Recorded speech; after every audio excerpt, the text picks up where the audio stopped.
Rothschild family एक real life illuminati family के बारे में कहा जाता है कि ये दुनिया की सबसे ताकतवर और पुरस्कार मालियाती खानदानों में से एक है, जिसकी शुरुआत 1760 में मेयर अम्शेल रॉथचाइल्ड ने अपने बैंकिंग बिजनेस से की। आज इस खानदान का नाम बैंकारी, सरमायाकारी और कारोबार की दुनिया में बहुत मशहूर समझा जाता है। चंद ही सालों में इस फैमिली ने यूरोप के बड़े शहरों में अपनी बैंकिंग ब्रांचेस कायम कर ली थी।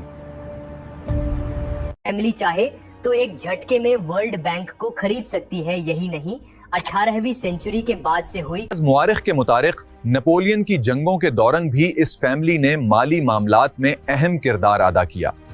वर्ल्ड की मोस्ट वॉर में कहीं ना कहीं बैकएंड पर इसी फैमिली का हाथ बताया जाता है। रॉथचाइल्ड फैमिली, जिसकी शुरुआत 1760 में मेयर अम्शेल रॉथचाइल्ड ने अपने बैंकिंग बिजनेस से की थी, आज वर्ल्ड के लगभग हर सेक्टर में इनकी प्रेजेंस है। $20 ट्रिलियन की नेटवर्थ होने के बाद भी बैंकिंग के अलावा इस फैमिली ने माइनिंग, एनर्जी और रियल एस्टेट में भी इन्वेस्टमेंट की। दोस्तों, ये फैमिली एक जूविश फैमिली है और जब इनके एक मेंबर लुइस नथेनियल दे रॉथचाइल्ड को 1938 में नाजीज ने पकड़ा था, तब इन्होंने $364 मिलियन यानी लगभग 3000 करोड़ की अब तक की सबसे बड़ी फिरौती देकर उनको छुड़वाया था। 1820 के बाद इस फैमिली ने अपनी दौलत और असार व रसूख को इंटरनेशनल लेवल पर मजीद बढ़ाया। इसके अलावा 2 मिलियन पाउंड यानी आज के 250 करोड़ रुपए पुर्तगालियों को देकर इन्होंने ब्राजील को 1820 में आजाद कराया। इस तरह रॉथचाइल्ड फैमिली का नाम दुनिया की मशहूर बैंकिंग फैमिलीज में शामिल हो गया। कैपिटलिज्म की शुरुआत और इंडस्ट्रियलाइजेशन में इनकी भूमिका इन्हें दुनिया के वेल्थीएस्ट फैमिली के अलावा मोस्ट पावरफुल फैमिली भी बनाती है। पूरे यूरोप के इकोनॉमिक और पॉलिटिकल पावर अपने हाथों में रखे और इसकी भनक किसी को ना हो तो ये बात थोड़ी अनबिलीवेबल सी लगती है ना? लेकिन रॉथचाइल्ड फैमिली के लिए ये एक रियलिटी थी। रॉथचाइल्ड फैमिली सारे यूरोपियन बैंकिंग डायनेस्टीज में सबसे फेमस थी, जिसने लगभग 200 सालों तक यूरोप के इकोनॉमिक और इनडायरेक्टली पॉलिटिकल हिस्ट्री पर बड़ा इन्फ्लुएंस रखा। इतनी ताकत किसी एक परिवार के हाथों में आना मतलब आप सीधे सीधे इस परिवार को यूरोप का भाग्य विधाता कह सकते हैं। इंडस्ट्रियल रेवोल्यूशन के दौरान इनकी बैंकिंग सर्विसेज यूरोप भर में तेजी से फैल गईं। हाउस की एस्टैब्लिशमेंट मेयर एम्स्चेल रॉथचाइल्ड और उनके 5 बेटों Amschel Mayer, Solomon Mayer, Nathan Mayer, Karl Mayer और जैकब या जेम्स मेयर ने की थी। फ्रैंकफर्ट जर्मनी से शुरू किए गए इस बैंकिंग हाउस को मेयर और बेटों ने मिलकर कुछ सालों में ही इंटरनेशनल बैंक बना दिया। ये फैमिली लोन लेना, डिपॉजिट रखना, बॉन्ड्स जारी करना जैसी बैंकिंग सुविधाएं लोगों को मुहैया कराते थे। 1820 में इन 5 भाइयों ने मिलकर फैसला किया कि वो अपनी वेल्थ और पावर को इंटरनेशनली ग्रो करेंगे और वो निकल गए उस वक्त दुनिया के 5 वेल्थीएस्ट सिटीज में। इन्होंने लंदन, पेरिस, वियना और नेपल्स में अपने बैंकिंग हाउसेस एस्टैब्लिश कर लिए। मेयर और उनके सबसे बड़े बेटे एम्शेल ने फ्रैंकफर्ट से बढ़ते बिजनेस को संभाला, जबकि नाथन ने 1804 में लंदन में एक ब्रांच एस्टैब्लिश की। जैकब 1811 में पेरिस में बस गए और सोलोमन और कार्ल ने 1820 के दशक में वियना और नेपल्स में बैंकिंग हाउसेस खोले। अब रॉथचाइल्ड सन्स इंटरनेशनल बैंकर्स हो चुके थे, लेकिन उनके लिए इतनी वेल्थ अब भी कम थी। वो अपनी पोटेंशियल जानते थे कि वो और कितना हासिल कर सकते हैं, जिस वजह से उन्होंने बैंकिंग और फाइनेंस के अलावा बिजनेस, माइनिंग, एनर्जी और रियल एस्टेट सेक्टर में इन्वेस्ट किया। उनकी फोरसाइट की वजह से आने वाले कुछ ही सालों में रॉथचाइल्ड फैमिली दुनिया की वेल्थीएस्ट फैमिलीज की लिस्ट में शामिल हो गई। लेकिन आज भी अगर उस फैमिली के बारे में बात होती है तो सिर्फ इसलिए क्योंकि बहुत से हिस्टोरिक इवेंट में ये फैमिली डायरेक्टली या इनडायरेक्टली इन्वॉल्व रही है। Rothschild families major involvement in history. दोस्तों, रॉथचाइल्ड फैमिली की हिस्ट्री कॉन्स्पिरेसी करने वालों के लिए किसी सोने की खान से कम नहीं है, लेकिन इस बात से भी इनकार नहीं किया जा सकता है कि रॉथचाइल्ड फैमिली की प्रेजेंस ऐसे ऐसे इंसिडेंट के पीछे रही है जिस पर आपको यकीन नहीं होगा। जैसा कि हमने ये पहले समझ लिया है कि कैसे रॉथचाइल्ड फैमिली ने अपने बैंकिंग हाउस को जर्मनी के अलावा दुनिया के 5 बड़े शहरों में एस्टैब्लिश किया। लेकिन ये सिर्फ बैंकिंग हाउस नहीं थे, बल्कि दुनिया के पहले बैंकिंग सिस्टम्स भी थे। कहीं ना कहीं कैपिटलिज्म की शुरुआत के लिए रॉथस्चाइल्ड फैमिली को ही क्रेडिट जाता है। इन्होंने फाइनेंशियल ट्रांजैक्शंस और बैंकिंग सेक्टर में जो काम किया, वहीं आज के आर्थिक ढांचे की नींव समझी जाती है। सबसे पहले इन्होंने ही इन्वेस्टमेंट के कॉन्सेप्ट को आजमाया था। ये दुनिया के पहले लोग थे जिन्होंने बैंकों से पैसा निकालकर उसे कॉलोनीज के गवर्नमेंट प्रोजेक्ट्स में लगाया था, जिससे उन्हें काफी फायदा हुआ। और आज पूरी दुनिया के बैंक उसी मॉडल का इस्तेमाल करती है, मतलब इन्वेस्टमेंट के बदले बेहतर रिटर्न। लेकिन रॉथस्चाइल्ड फैमिली के लिए ये सिर्फ एक पहला स्टेप था।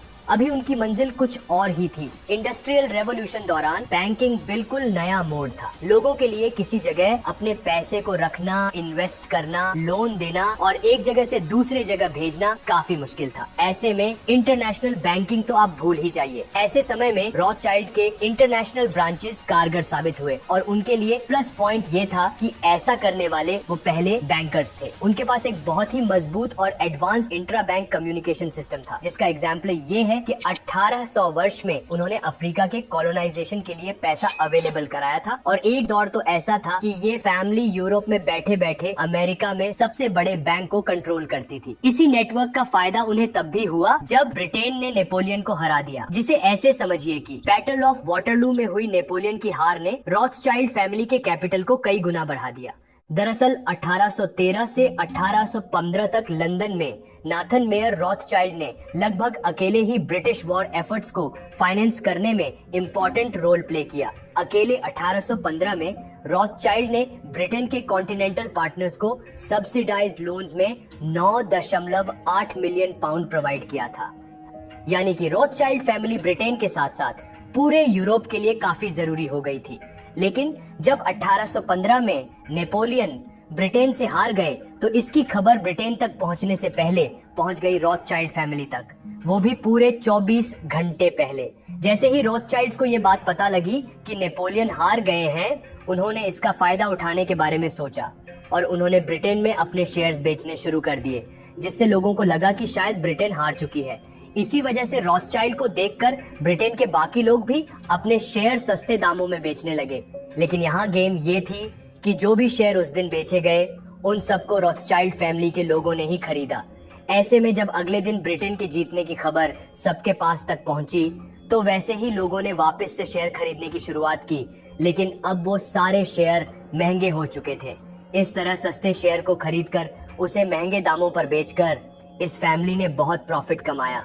इस हिस्टोरिक इवेंट के बाद रॉथस्चाइल्ड फैमिली की इन्वॉल्वमेंट और भी कई हिस्टोरिक इवेंट्स में देखने को मिली, लेकिन उनका सबसे बड़ा रोल फर्स्ट वर्ल्ड वॉर में माना जाता है। इंडस्ट्रियल रेवोल्यूशन के दौरान रॉथस्चाइल्ड फैमिली पहले से ही वेपन्स और वॉर इक्विपमेंट के सेक्टर में इन्वेस्ट कर चुकी थी, जिसका फायदा उन्हें फर्स्ट वर्ल्ड वॉर के दौरान हुआ। ये 1900 का एरा था, पूरी दुनिया बदलाव से गुजर रही थी। ऐसे में कहा जाता है कि रॉथस्चाइल्ड फैमिली ने ही पैसा कमाने के लिए प्रथम विश्व युद्ध को शुरू करवाया था। आपको जानकर हैरानी होगी, लेकिन फर्स्ट वर्ल्ड वॉर में इन्होंने एलाइज और सेंट्रल पावर्स दोनों को ही गोला बारूद, हथियार और मेडिकल सामान बेचकर इन लोगों ने बहुत ज्यादा पैसा कमाया था। कुछ थ्योरीज की माने तो रॉथस्चाइल्ड फैमिली ने ऐसी सिचुएशंस क्रिएट की जिनसे फर्स्ट वर्ल्ड वॉर शुरू हुआ और इससे उन्हें जबरदस्त कमाई की। इतना ही नहीं, ये कमाई यहाँ नहीं रुकती है। इस फैमिली का हाथ भले ही सेकेंड वर्ल्ड वॉर के शुरू करने में ना हो, लेकिन सेकेंड वर्ल्ड वॉर के दौरान इन्हें फायदा बराबर होता रहा, क्योंकि उन्होंने वापस द्वितीय विश्व युद्ध में अलाइज और एक्सिस पावर्स दोनों को फंड किया था। लेकिन सेकेंड वर्ल्ड वॉर में अमेरिका पार्टिसिपेंट नहीं था, इसीलिए वॉर का लेवल बहुत ज्यादा बड़ा नहीं हो रहा था। इसीलिए अमेरिका को वॉर में हिस्सा लेने के लिए रॉथस्चाइल्ड फैमिली ने ही मजबूर किया, क्योंकि ऐसा माना जाता है कि उन्होंने पर्ल हार्बर पर हमला करने में जापान की मदद की थी, जिसके बाद अमेरिका युद्ध में कूद पड़ा था। साफ है कि इन दोनों वॉर्स में नुकसान तो पूरी दुनिया ने झेला, लेकिन सबसे ज्यादा फायदा हुआ रॉथस्चाइल्ड फैमिली को, जिसने युद्ध के दौरान ही नहीं, युद्ध के बाद भी बहुत फायदा कमाया। युद्ध के बाद चाहे हारे हुए देशों को कर्ज देना हो या फिर जीते हुए देशों के डेवलपमेंट के लिए इन्वेस्ट करना, कुल मिलाकर इनके दोनों हाथ घी में थे। इसी फैमिली ने ब्रिटिश सरकार को जरूरत पड़ने पर बड़ा लोन भी दिया और देखते ही देखते दुनिया के सबसे बड़े प्रोजेक्ट स्विस कनाल में रॉथस्चाइल्ड फैमिली एक मेजर शेयर होल्डर बन गई, जिससे आज दुनिया भर के ट्रांसपोर्ट का बड़ा हिस्सा गुजरता है। अब यही से आप अंदाजा लगा सकते हैं कि इनके पास कितनी वेल्थ होगी। लेकिन हिस्ट्री सबसे अमीर फैमिली के आज क्या हालत है, आइए जानते हैं। Wealth and current position in world. दोस्तों, ऐसा नहीं है कि रॉथस्चाइल्ड फैमिली सिर्फ 20th सेंचुरी के हिस्ट्री का मेजर हिस्सा रही है, बल्कि आपको बता दें कि 21st सेंचुरी में भी इस फैमिली ने इकोनॉमिक क्राइसिस से निकाला है। साल 2014 में जब आइवरी कोस्ट और 2015 में कैमरून इकोनॉमिक क्राइसिस से जूझने लगा, तब रॉथस्चाइल्ड ने ही उसे इंटरनेशनल मार्केट में वापसी करने में मदद की। चैड को भी बुरे दौर से निकालने में इन्होंने ही मदद की। रॉथस्चाइल्ड फैमिली की कई देशों में अलग अलग ब्रांचेस हैं, जिससे ये तो कहा जा सकता है कि भले ही सामने नहीं, लेकिन इनडायरेक्टली कहीं न कहीं पूरी दुनिया में इस फैमिली का इन्फ्लुएंस है। आज अगर देखें तो रॉथस्चाइल्ड फैमिली की टोटल प्रॉपर्टी $400 बिलियन बताई जाती है। इस फैमिली के पास दुनिया भर में 1800 से ज्यादा रॉयल मैंशंस, 100 से ज्यादा प्राइवेट जेट्स और दुनिया भर की बड़ी कंपनीज में शेयर्स है। इतना ही नहीं, दुनिया के top stock marketers New York stock exchange, Tokyo stock exchange और लंदन स्टॉक एक्सचेंज में लार्ज शेयर्स इन्हीं के हैं। अगर हम इनके लिक्विड प्रॉपर्टी की बात करें तो ये डॉलर्स, येन और यूरोस में सेव्ड है। दोस्तों, रॉथस्चाइल्ड फैमिली के बारे में कई अफवाहें भी हैं। ऐसा कहा जाता है कि ये फैमिली पूरी दुनिया का पैसा कंट्रोल करती है। इसके अलावा इस फैमिली को पूरी दुनिया में वॉर्स को बढ़ावा देने का भी जिम्मेदार माना जाता है। रॉथस्चाइल्ड फैमिली के बारे में ये अफवाह है कि इसने ही अमेरिकी राष्ट्रपति जॉन एफ कैनेडी की हत्या करवाई। इतना ही नहीं, ऐसा कहा जाता है कि इस परिवार ने दुनिया भर में 6 राष्ट्रपतियों की हत्या करवाई।